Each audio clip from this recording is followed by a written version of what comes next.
나는 꿈을 자주 꾸어왔다. 이 글은 고 박원순 서울시장을 처음 알게 된 계기부터 작고 하기까지 네번 꾼 꿈을 통해 내가 알고 있는 그의 삶의 일부분을 수록한 내용이다. 한편 최근 2022년 12월 18일 꿈에는 제20대 윤석열 대통령께서 어느 재래시장에 오신다고 하여 나도 달려나갔다. 그분이 악수를 하려고 내민손은 손가락이 없는 뭉퉁한 조막손이었다. 깨어서 남편에게 그분이 손을 쓸 수 없다는 뜻 같다고 했더니 그런 거 같다고 하였다.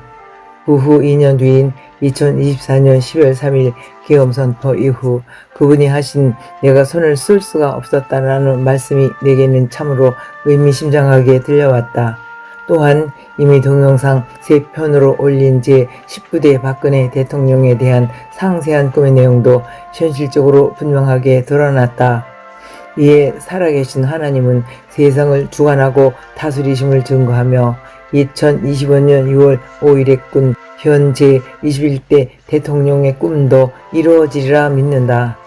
우리 남편은 사법고시를 준비하던 중 1978년도에 제2회 법원행정고시에 합격하여 강원도 영월 등기소장으로 부임했고 23세에 합격한 박원순 씨도 정선 등기소장으로 부임을 했다. 휴일이면 우리 집에 자주 놀러와 묵고 가기도 하며 우리는 자연스럽게 가깝게 지냈고 서울에 와서도 당분간 친형 못지않게 지냈다. 그때 아주 순박하고 점잖던 그는 고향이 경남 창녕군 산골마을이었다고 했다. 중학교 2학년쯤 어느 날 학교에 다녀오며 언덕에 앉아서 마을 아래를 내려다보는데 아버님이 지게를 지고 일하는 모습을 보고 마음이 뭉클하더란다. 그때부터 철이 들어 공부를 열심히 하여 서울 명문 경기고에 합격을 했다고 했다. 그는 그곳 강원도 정선에서 1980년도에 사법고시 제22회에 합격하여 서울로 먼저 올라와 사법연수원을 수료하고 검사로 임명을 받았다. 우리 남편도 다음 해인 1981년도 제23회에 합격하여 역시 검사 발령을 받았다. 그런데 그는 검사 초기에 사직을 하고 서대문에서 변호사 개업을 했는데 얼마 안 돼 일본으로 유학을 간다며 형이 변호사 사무실과 성북동의 큰 주택을 맡아달라고 했다. 그러나 우리 남편은 아직은 그런 의사가 전혀 없다고 하였다. 어쨌든 남편도 나중에 개업을 하고 그가 관여하는 참여연대 초기까지는 옆 단지에 살면서 오가며 인사동에서 사왔다는 찻잔도 들고 왔고 그가 경영에 어려움을 토로하면 도움을 주기도 했다. 그러나 언젠가부터 남편과는 이념의 차이로 서로 다른 길은 점점 더 멀어지기 시작했다. 그리고 그분에 대해 4번 꿈의 내용 중 첫 번째 꿈은 오래전 2007년 3월 21일에 우리 아들의 사회 진출 기념으로 아들과 여행을 갔던 중국 황산에서였다.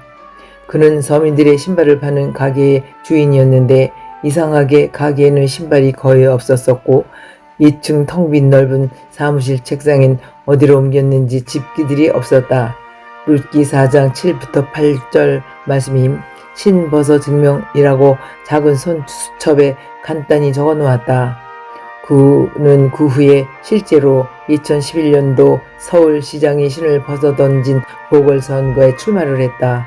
두 번째로는 서울시장 보궐선거 20일 전인 2011년 10월 6일에 너무 황당한 꿈을 꾸었다. 우리 부부가 그들이 자주 다니던 마을 뒤 야산 한적한 뒷길에서 그를 만났다. 그들이란 꿈의 느낌으로 알게 된 진보파 세력들이었다. 그러고 보니 노무현 대통령도 그런 곳에서 책상볼을 씌워달라는 꿈을 꾸었다. 그는 어떤 젊은이에게 그랜드 피아노를 옮겨달라고 했다. 그 젊은이는 지난번에도 그러더니라고 궁시렁거렸으나 당선을 의미한다고 느껴졌다. 그런데 그가 말없이 왔다 갔다 하다가 우리 남편을 스치기만 했건만 교회 장로인 남편이 차마 입에 담지 못할 욕을 저질스럽다며 마구 퍼붓는 게 아닌가. 나는 꿈에 너무 민망해. 그런데 TV 토론의 피부톤이 괜찮았다고 말해주니 그도 겸연쩍게 웃었다. 그는 다 듣고 느끼면서도 태연스럽게 말 한마디도 안 했다. 나는 꿈을 깨고 남편이 한 행동이 실제같이 느껴져서 주님, 우리 남편이 제 정신인 건 맞나요? 그런 모습 이해가 안 갔다라고 빨강 페문으로 적어놓고 오죽하면 남편께 꿈 얘기를 못했을 정도였다. 나중에야 그분의 미래에 대하여 우리 남편을 통한 선견적 호통임을 깨닫게 됐다. 하나님의 관심권 안에 든 사람이란 뜻인가? 라고 적혀있다. 그리고 그날 노트에 그분이 장차 그 누구에게라도 그토록 심하게 당하듯 평가를 받게 되지 않기만을 간절히 기도한다고 적어놓았다. 세 번째는 국회의원 재보궐선거 개표일인 2014년 7월 31일에 그렇다면 박원순 씨 혼자 남았나요? 박원순 씨 혼자 남았다는 뜻은 무슨 뜻입니까? 그렇다면 대권 주자인가요? 라고 하였다. 그런데 아침 뉴스에 손학규, 김대관, 안철수 퇴진 사태라고 하였다. 그리고 그분을 지켜볼 수밖에 없을 뿐이라고 적어 놓았다. 네 번째 꿈은 황교안 총리가 자유한국당 입당 다음 날인 2019년 2월 16일에 꾼 꿈이다. 그분은 관저에서 출근을 하는데 아침도 못 먹었다며 수척하였다. 허리가 아파서 정당하게 현관으로 나오지 못하고 옆문으로 내려갔다. 대동한 사람도 없이 자신이 닦아놓은 듯한 넓은 진흙바닥 공터 중간에서 허리가 몹시 아파 주저앉았다. 주차장만큼 꽉 찬 자동차에 가려서 아무도 도움에 손길이 없는 모습의 꿈이었다. 왠지 대세가 바뀌는 느낌으로 지켜볼 뿐이라고 적혀있다. 그리고 그는 실제로 중도에 홀로 주저앉지 않았던가.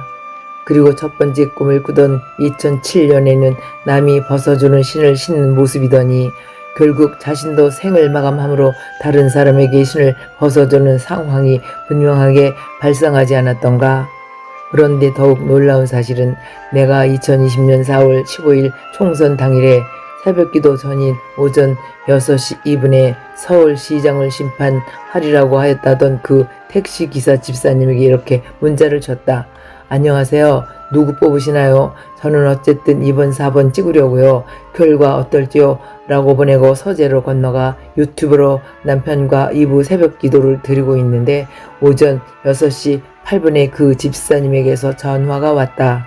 웬일이시냐고 하니 놀랍게도 오늘 180석 이상 뺏깁니다. 다 하나님의 뜻이니 놀라지 마시라고 말을 하고 끊었다. 그러나 그날 밤 개표 상황을 보며 설마 그럴 리가 없을 거란 상황이었는데 다음날 실제로 정확하게 180석을 가져가지 않았던가. 그래서 2020년 4월 16일 목요일 오전 7시 56분에 집사님 예언한 대로 저들이 180석 차지했네요. 낮에 전화할게요 라는 문자를 보냈다. 그리고 참으로 애석하게도 3개월쯤 뒤인 7월 10일 금요일 새벽 4시 10분에 집사님 박원순 씨가 동대문 교회를 팔교하여 하나님이 심판하실 거라고 하시더니 정말이군요 라고 문자를 쳤더니 이런 답장이 왔다. 사람은 누구나 한 번 죽지만 죽고 끝나면 얼마나 좋겠습니까? 그 후에는 하나님의 영원한 형벌이 따를 것입니다 라고. 한편 우리 부부는 2019년 10월 3일에 광화문 집회에 나갔다. 그런데 우리 측의 연단에서 하필 우리 대한민국 우리 조국이라는 가사의 노래를 귀청이 터져라 불러댔다. 나와 남편은 뭐야 이거 하며 뭐니 뭐를 거부감이 들었다. 그런데 갑자기 노무현 대통령의 이름으로 역사하는 극단적 선택의 영이 떠돌며 나와 남편 사이에 노골적으로 역사하였다.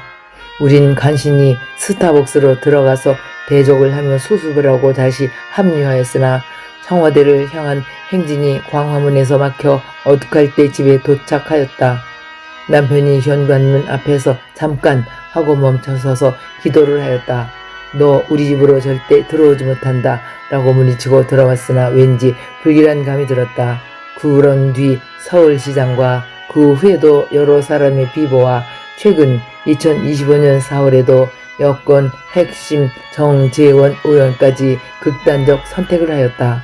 그러나 2015년 1월에 한 사람씩 손을 보겠다는 의미가 꼭 명을 달리하다라는 의미만은 아닐 것이다. 분명 다윗이 노획한 준마처럼 발 뒤꿈치 힘줄이 끊기는 이들이 있을 것이다. 동대문 교회 파괴 사건에 대해서는 교육에서도 모르는 사람들이 더 많다. 서울시장 박원순 씨가 한양 도성 성곽복원 공원 조성을 위해 110년 된 동대문 교회를 헐어버렸다. 마침 우리 남편이 보상비 문제와 담임 목사님 제명 문제로 교단과의 재판을 맡아 마지막 선거일을 앞두고 남편은 3일 금식까지 하며 기도를 하였기에 서울시장을 심판하리라고 한 택시기사의 말을 무시할 수 없었다. 실제로 서울시장 사건이 발생했을 때 우리 부부의 충격은 너무나 컸다. 유감스럽게도 살아서 역사를 주관하시는 하나님은 한 사람씩 손을 보겠다고 하심이 과연 다음엔 누구를 손보실 차례일까? 지속적으로 유효하면 어찌하려나 우려할 뿐이다. 결론적으로 현실에 있어 본디오 빌라도처럼 로마의 집정관과 집행자 같은 다수 의석의 의원들과 법조인들까지도 그 사람에게는 화가 있으리로다. 그 사람은 차라리 태어나지 아니하였더라면 제게 좋을 뻔하였느니라라고 예수를 판 가룟 유다에게 친히 말씀하심과 같은 처지에 놓이게 될 이들도 있을 터인즉 저들에 대해 두려울 뿐이다. 내일 일은 누가 알리오? 저들도 르호보암 아합 므낫세 왕처럼 스스로 겸비하여 이 길이 혹여 경고로 여겨지고 반면 교사로 받아들이기를 권고하며 간절한 바람으로 기도한다. 다만 살아계신 하나님은 홀로 역사를 다스리고 심판의 주님 20을 선포한다. 아멘. 2026년 1월에